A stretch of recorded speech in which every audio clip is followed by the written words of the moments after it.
Well guys, if you're wondering how I got that third view perspective, this is it. I put a flange here and a big pipe, but I'm thinking about doing another system because it kind of looks ridiculous to have this metal pipe coming out of your back. So I was thinking of getting a monopod, and that way it's collapsible and I should be able to retract it when I'm not using it. How is the Super 10 on the highway? And I think probably this is one of my best highway bikes. It's probably one of my best commuting bikes as well. It's just so easy to kind of like go at highway speed.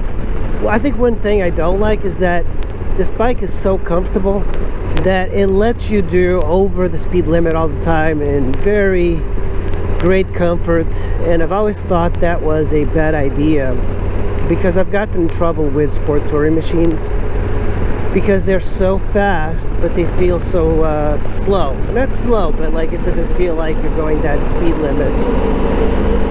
And this thing, it goes up to speed. I'm in 6th gear, by the way, and it just goes. It doesn't really matter. That bike up there has got a really big fat rear tire. Yeah, this bike, even though it's an adventure bike, you know, I hate calling it an adventure bike. I kind of wish that we all went back in the marketing game and decided to call it a big trailer. Because really, this bike is more of a big trailer than an adventure bike. An adventure bike and big trailer is really the same thing.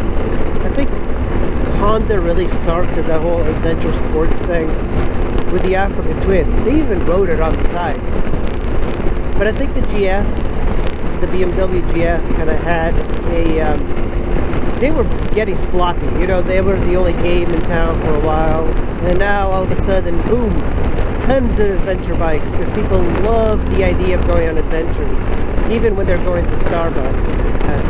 Look at this guy. Oh my god, this guy cut the motorcyclist off so bad. What a douchebag. My god, this guy.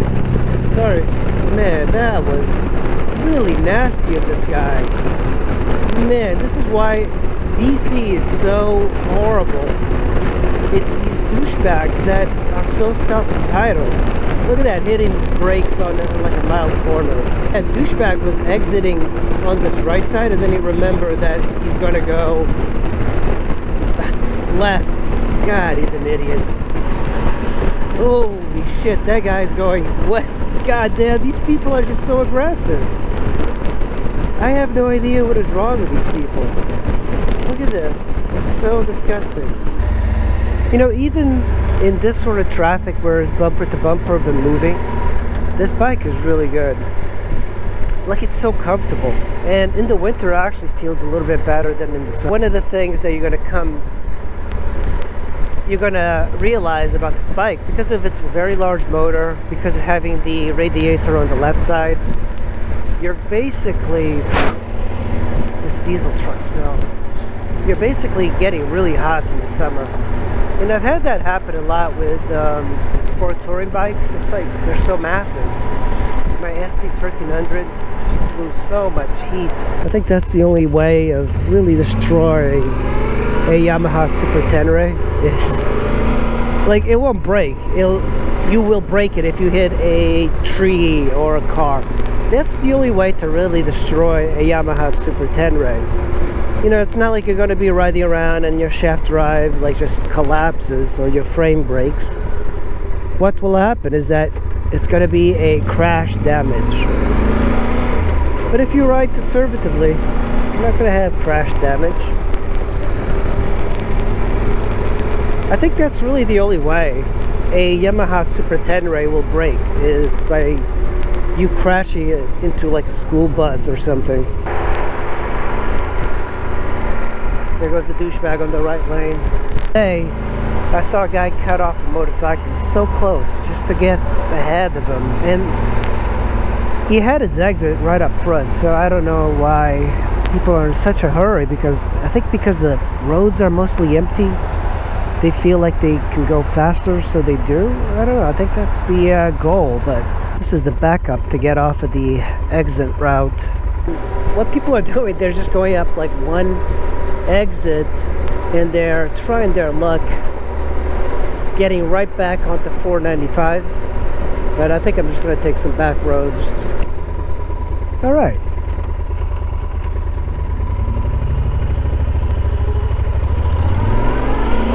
I'm just going to go back.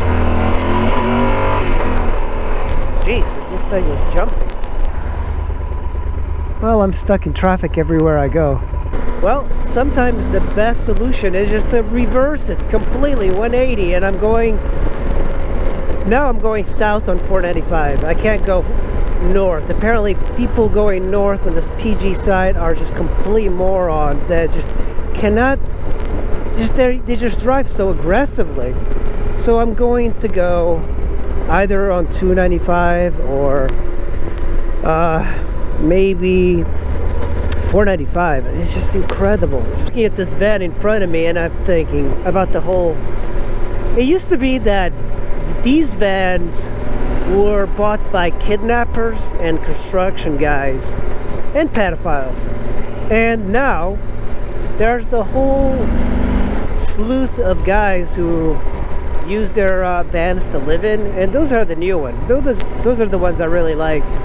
They're like the new hippies, nouveau hippies with vans, and it's kind of beautiful. There's this guy I listen to, and you guys should listen to and subscribe. Van City Van Life. The guy is awesome. Every time he makes a YouTube video, he's so happy. And he's from Canada, so he's got plenty of things to be happy about. I think I'm going straight here. Yeah, I'm gonna go straight. But I was that happy. I don't know. I look at some people and go like, man, that's a positive person. And he's got tons of subscribers, like 120,000. But yeah, he's an extremely interesting guy, and he picks Canada to live in, and it's like full of snow and stuff, and he makes really fantastic videos. They're really interesting, and I listen to him pretty much every night.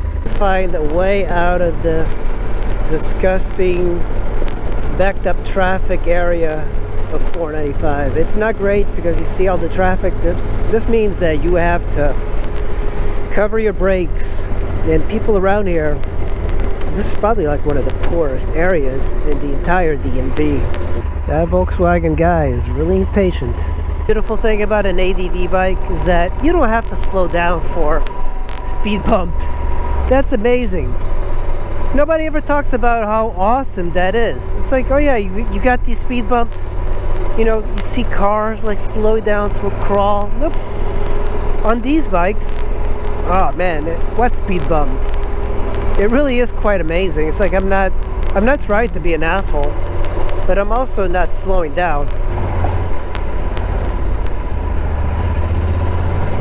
Literally, there's still people driving around without any lights on. The guy behind me has no lights on. Alright, I'm gonna go here just so he doesn't hit me. Yeah, you know, I've never really been to this place at night. It's really interesting. But this is where only the brave hipsters venture out towards. You don't see a lot of woke white people living here yet. There's so much traffic going south. Jesus. It's just amazing. It's completely backed up. And there's a cop right over there because there's probably lots of cops. Holy shit, there's a lot of cops. There's some crazy thing happening. Alright. Just incredible. Yep, more traffic. Alright, finally we're moving. You know, I really like the little bug-eyed lights that this bike has in the front. I think that's why it looks like a grasshopper. Look how useless these lights are. Look at that. Turn on my high beams. Kind of scatters it a little bit up top. Jesus, it's just so bad. Low beams, high beams. Kind of stuck here. The cops won't bother me.